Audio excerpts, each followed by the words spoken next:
They have prepared a statement.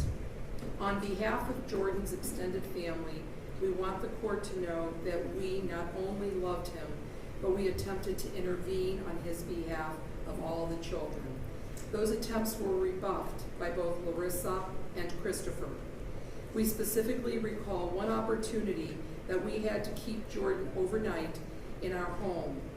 Jordan, although nonverbal, was able to communicate with us and shared a special family meal seated on his Uncle Jose's lap. Our point in sharing this story, Judge, is to illustrate that Jordan thrived with love and affection. He was delayed in his cognitive development, but he clearly showed his love by running to his Uncle Jose when he came home from work. Jordan was a special, sweet little boy who would have developed and bloomed into a special soul. It is our deepest sadness to have this sweet boy's life extinguished and buried in an unmarked grave. As a family, we love Larissa because she too is our family. However, we can never reconcile ourselves with her deeds. We hope that you take our thoughts into consideration when you hold Jordan's parent accountable today, the Rodriguez and Cruz families. Your Honor, on behalf of the state of Ohio, Jordan Rodriguez was born on November 5th, 2012.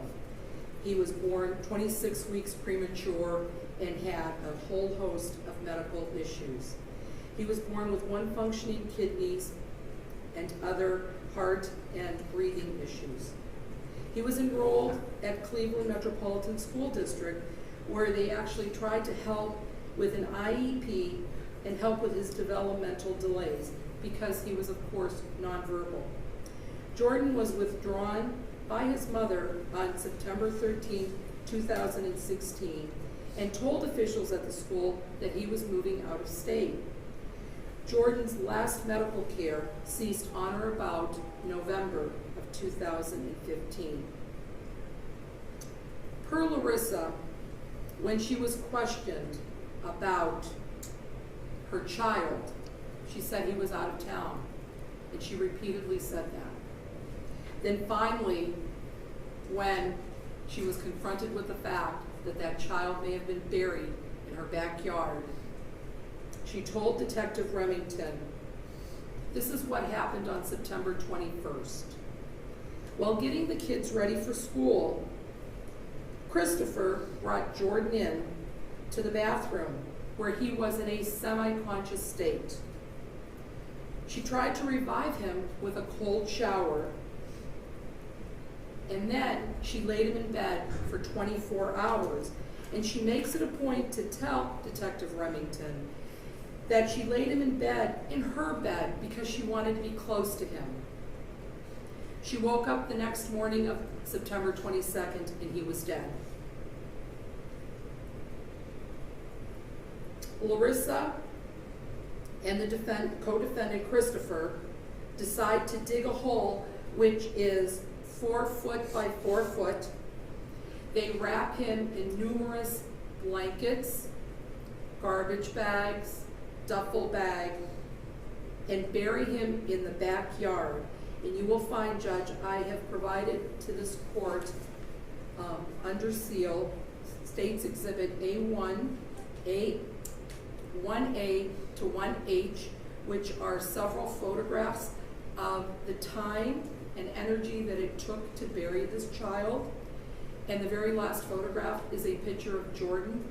When he came out of the bag, he had a diaper on him, he had a pajama top, and some shorts. And the reason for showing you these photographs, Judge, is to show you the time and the energy that it took to bury this child versus dialing 911 for help. And the state is also going to give you State's Exhibit number 2, which is an autopsy. So as she continues to talk to Detective Remington, she claims that that she herself has suffered abuse at the hands of Christopher Rodriguez, and that abuse transferred to her kids. But she would never go any further than that to articulate anything else. So if it wasn't for Scott Rodriguez calling the police on December 19th, 2017 from Pakistan and telling Cleveland Police Department that a child was buried in the backyard of her home, this child may still have been there, Your Honor. So I'm going to hand you the State's Exhibit 1A through H and 2, and I'm also going to make note of the fact that you will find in the autopsy that there were healing fractures and acute fractures. The healing fractures, Your Honor, were of the ribs, and specifically there was a wrist fracture, and then there were healing ribs 6, 8, 10 on the right side and 8 on the left side. Those are most consistent with child abuse according to our medical examiner. And the reason